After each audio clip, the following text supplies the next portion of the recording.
희망찬 새해가 밝았습니다. 새해 맞아서 여러분과 어떤 말씀을 나눌까 많이 고민했습니다.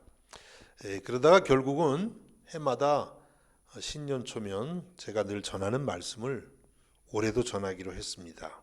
바로 예수님이 제자들에게 명령하신 세계의 선교에 관한 말씀입니다. 이 말씀을 제가 목회하는 이 교회에서 늘 전하는 이유는 무엇보다도 저 개인적으로 이 말씀에 큰 도전을 받았기 때문입니다. 청년 시절에 이 말씀을 읽으면서 저는 정말 큰 도전을 받았습니다. 주님께서 나를 보고 모든 민족에게 가서 복음을 전하라고 하시는구나.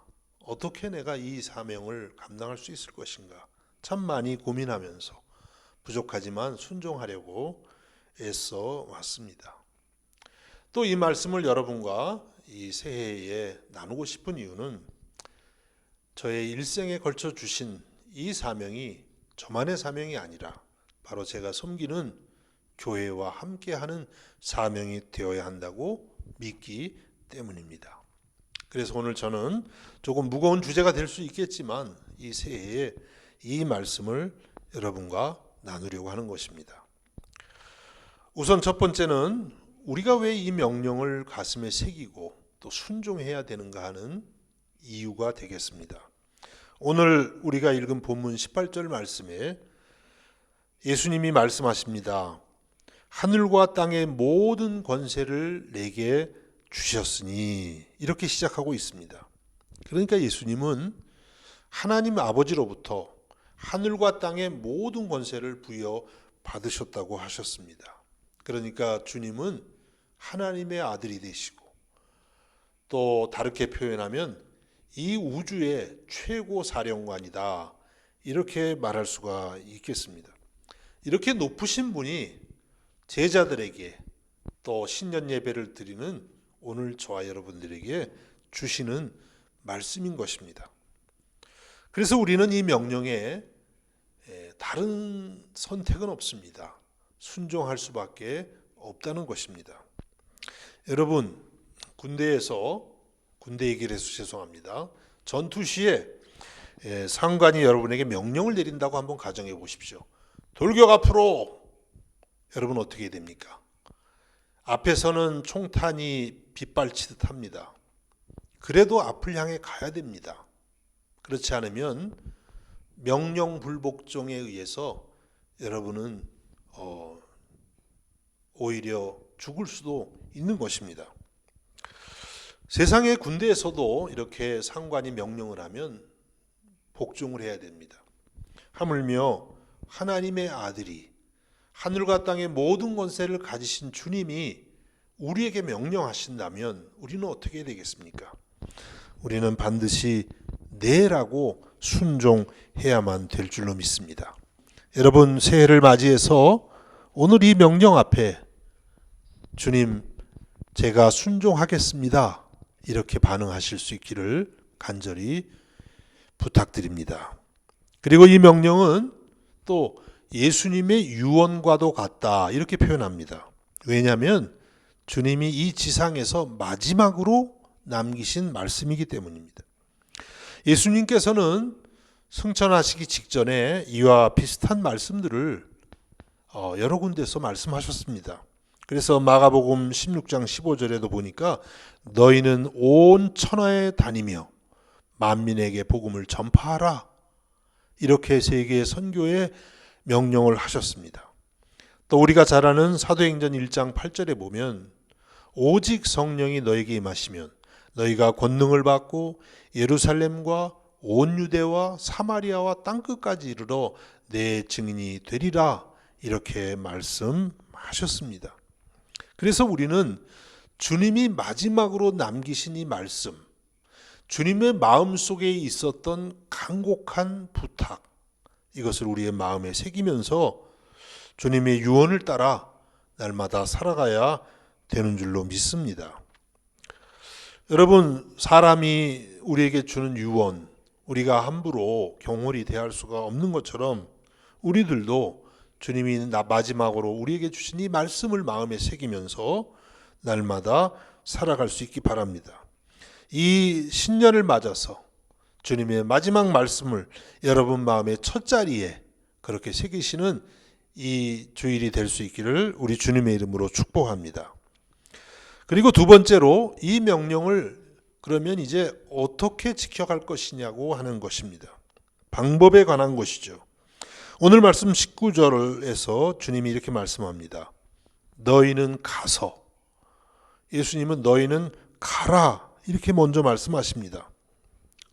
그래서 제자들은 주님의 이 가라는 명령을 따라서 예루살렘과 온 유대와 사마리아와 땅끝까지 이르러서 주님의 증인이 되었습니다. 많은 교회들을 세웠습니다. 자, 그러면 이 말씀, 가라는 말씀을 오늘 우리에게 어떻게 적용할 수 있을까요? 우리가 전부 다른 나라에 가서 선교사가 되어야 될까요? 꼭 그렇지는 않을 것입니다. 이 말씀은 교회는 또 그리스도인은 언제나 선교적인 사명감을 갖고 어디서 무엇을 하든지 살아가야 된다는 뜻인 줄로 믿습니다. 또 우리 성도는 세상을 바라볼 때에 예수 그리스도의 사랑을 가지고 바라보아야 한다는 뜻이 될 것입니다. 요한복음 4장 35절에 보면 예수님께서 제자들에게 말씀하십니다. 너희는 넉 달이 지나야 추수할 때가 이르겠다 하지 아니하느냐. 그러나 나는 너희에게 이르노니 너희 눈을 들어 밭을 보라. 희어져 추수하게 되었도다. 이렇게 말씀하고 있습니다. 예수님의 제자들이 생각할 때는 아직 사람들이 예수님을 믿기에는 멀었다. 이런 생각을 했습니다. 그런데 예수님은 어떻게 말씀하셨냐면 눈을 들어 밭을 보라. 세상을 보라. 희어져 추수할 때가 되었도다. 사람들에게 가서 예수님을 전하면 믿을 수 있는 준비된 영혼들이 그렇게 많다고 주님이 말씀하신 것입니다.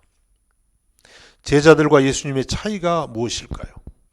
제자들은 복음 전파에 대한 사명감이 아직 없었습니다. 제자들은 하나님의 사랑으로 세상을 보지를 못했습니다. 그러나 예수님은 하나님의 사랑 안에서 세상을 보았습니다.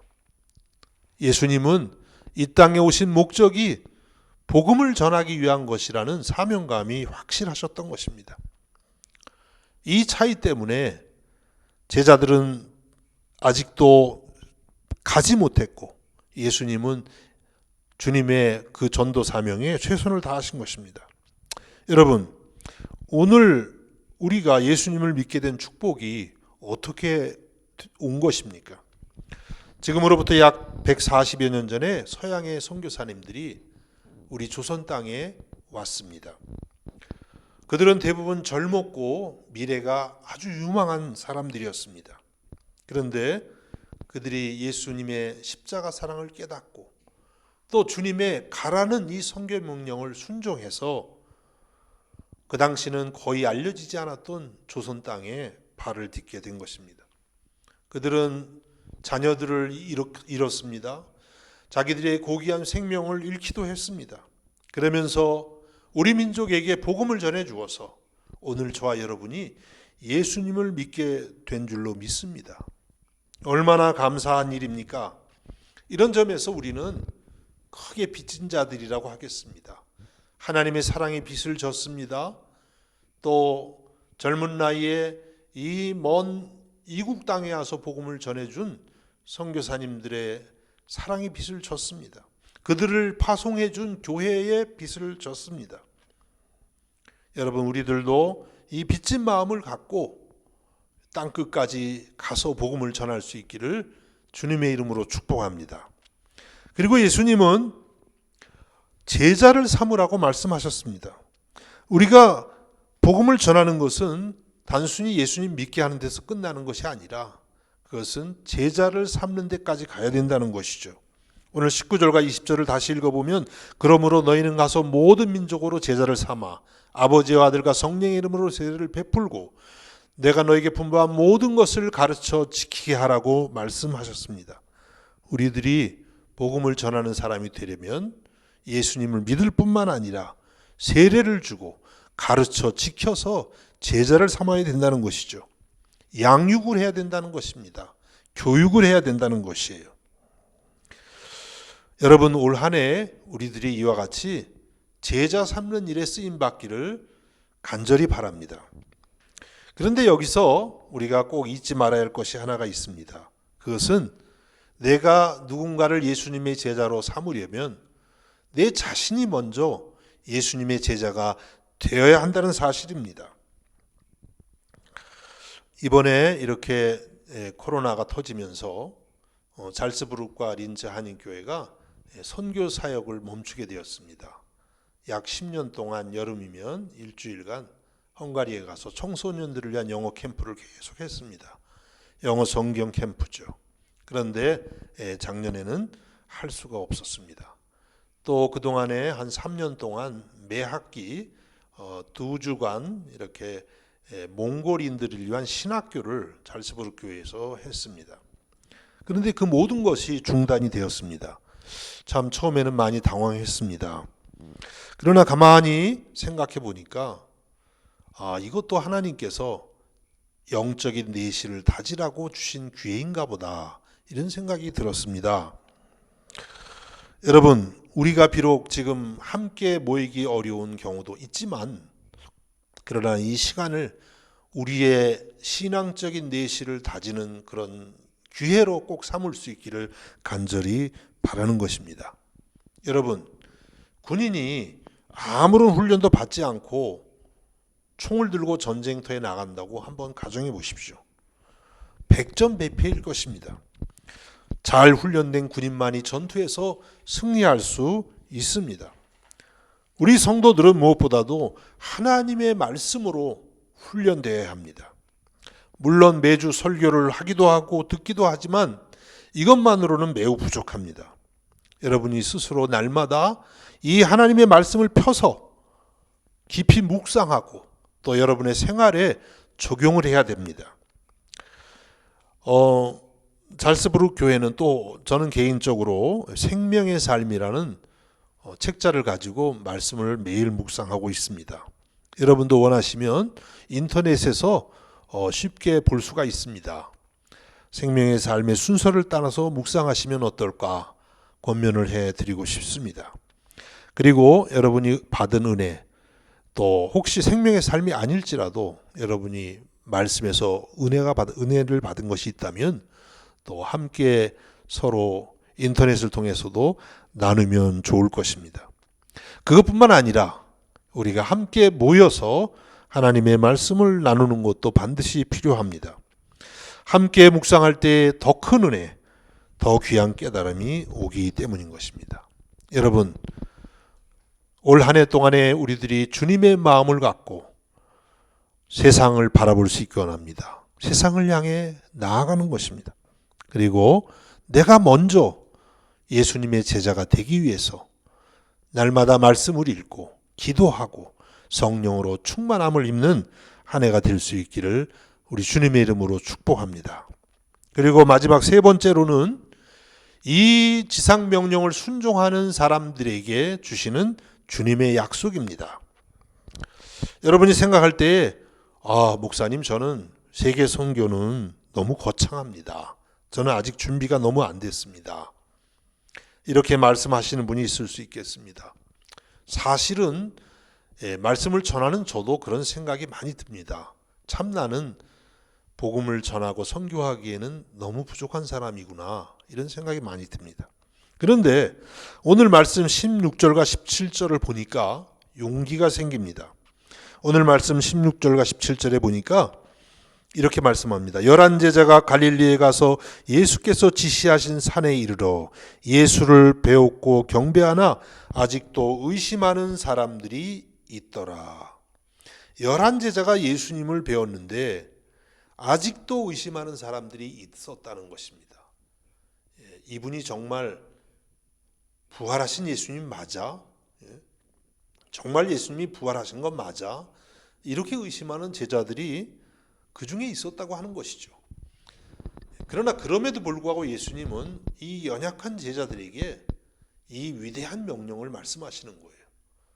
그럼에도 불구하고 너희는 가서 모든 민족으로 나의 제자를 삼으라고 부탁하고 계시는 것입니다.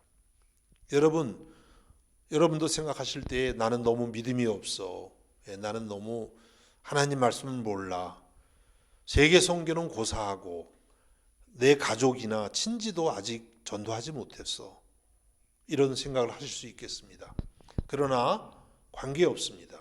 우리 주님 바로 그와 같이 연약한 우리들에게 이 명령을 주고 계시는 줄로 믿습니다. 이 명령을 우리가 순종할 때에 주님께서 힘과 용기를 주신다고 말씀하고 있습니다. 20절 후반부에 주님께서 이렇게 말씀하십니다. 볼지어다 내가 세상 끝날까지 너희와 항상 함께 있으리라. 이 명령에 순종할 때에 주님이 함께 하신다는 것이에요. 하늘과 땅의 모든 권세를 가지신 예수님께서 우리와 함께 하신다고 약속하십니다. 그렇습니다. 여러분, 우리가 예수님의 십자가의 사랑을 우리의 입술과 삶으로 증거할 때에 우리 자신이 은혜를 받습니다. 주님의 십자가 사랑이 다시 한번 깨달아집니다. 우리의 시들었던 영혼도 살아나는 은혜를 경험하게 되는 것입니다. 또 이 명령에 순종하려고 할 때에 우리의 연약함을 알기 때문에 성령의 권능도 구하게 되는 것입니다. 또 이 명령에 순종할 때에 주님의 그 모든 권세가 우리의 것이 됩니다. 주님께서 우리의 모든 필요를 채워주시는 것을 우리는 경험하게 되는 줄로 믿습니다.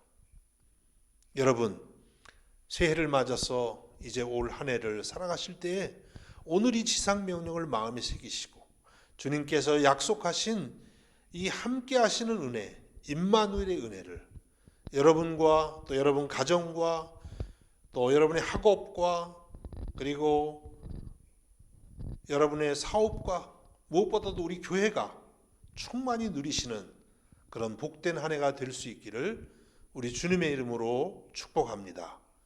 기도하겠습니다. 주님, 새해 첫 주일을 맞아서 주님이 간곡히 부탁하신 주님의 이 마지막 지상명령을 우리의 마음에 새기게 해주시니 감사드립니다. 한없이 부족하지만 아멘으로 순종하는 저희가 되게 해주시고 올 한 해를 살아가면서 시시때때로 이 말씀을 마음에 새기고 순종하며 살아가는 한 해가 되게 하여 주옵소서. 예수님의 이름으로 기도하옵나이다. 아멘.